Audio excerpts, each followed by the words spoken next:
Hai semuanya, selamat datang kembali di channel YouTube aku, Dona Christina Sregar. Baiklah, perkenalkan nama aku Dona Christina Sregar dari kelas 74 Akuntansi Universitas Lancang Kuning. Nah, di video kali ini teman-teman aku akan mempresentasikan tentang alokasi biaya administrasi umum dan kantor pusat. Nah, anggaran biaya umum adalah anggaran yang berisi semua biaya-biaya yang dikeluarkan oleh perusahaan untuk direksi dan stafnya, baik keuangan dan bagian administrasi. Anggaran administrasi yaitu anggaran yang berisi biaya-biaya yang dikeluarkan oleh perusahaan untuk kegiatan-kegiatan yang menunjang usaha perusahaan di luar kegiatan pabrik. Anggaran biaya administrasi merupakan anggaran yang disusun secara terperinci tentang besarnya biaya administrasi perusahaan dan biaya-biaya lain untuk keperluan secara keseluruhan dari perusahaan, bersama-sama dengan anggaran distribusi.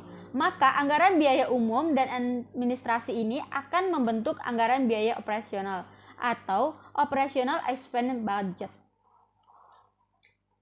Hal ini menggambarkan bahwa jika perusahaan membagi kantor administrasi menjadi beberapa bagian, maka rencana biaya administrasi dan masing-masing bagian tersebut juga harus diperinci dan dipisahkan secara jelas.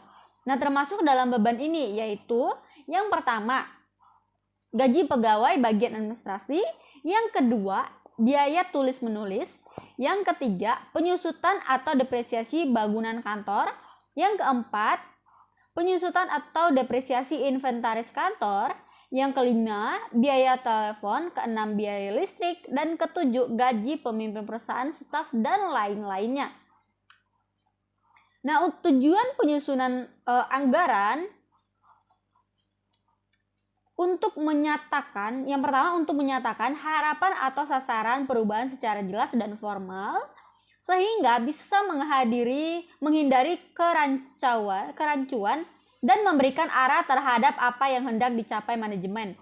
Nah, tujuan yang kedua yaitu ada untuk mengkonsumsikan harapan manajemen kepada pihak-pihak yang terkait sehingga anggaran dimengerti, didukung, dan dilaksanakan.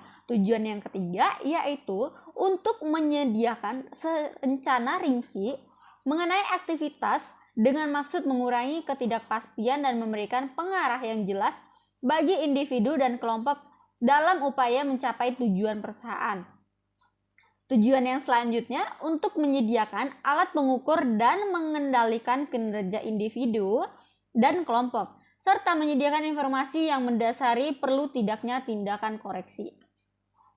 Manfaat dari anggaran biaya administrasi dan umum memiliki kegunaan manajerial, yaitu 1.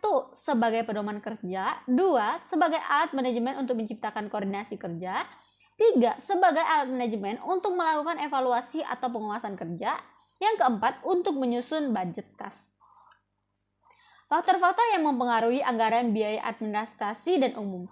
Dalam penyusunan anggaran biaya administrasi, ada beberapa faktor yang mempengaruhi penyusunan anggaran biaya administrasi, yaitu sebagai berikut. 1. Anggaran penjualan. Yang kedua, anggaran unit produksi. Yang ketiga, berbagai standar yang telah ditetapkan oleh perusahaan. Yang keempat, sistem pembayaran gaji. Yang kelima, metode depresiasi. Dan yang terakhir yaitu adalah metode alokasi biaya.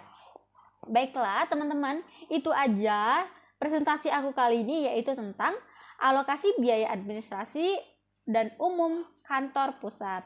Teman-teman jangan lupa subscribe, like, komen, dan share. Terima kasih.